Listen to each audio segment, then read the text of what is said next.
Mr. Jim Allister. Thank you. Anyone who watched the footage could not only be aghast but outraged at what they saw. The deliberate actions leading to the death, nay, the murder of George Floyd.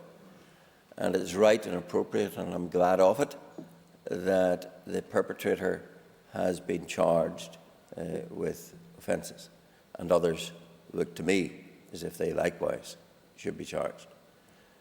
But what we have then witnessed is the exploitation of that incident to unleash by forces of anarchy sheer terror on the streets of the United States.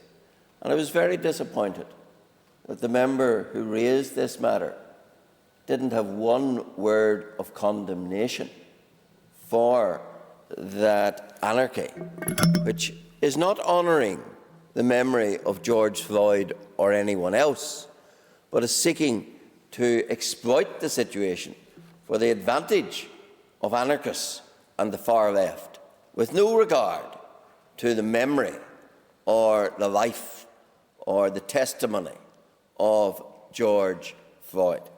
And instead of condemning that, Mr. Carroll told us that he was in solidarity with those bravely standing up to and defying the forces in the United States, and told us that inspired things here.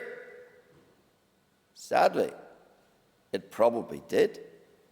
And one of the things, of course, which we remember the United States for most in terms of our own troubles is the dollars which funded the weapons which armed vile terrorists. And Ms. Sheehan, they were not freedom fighters.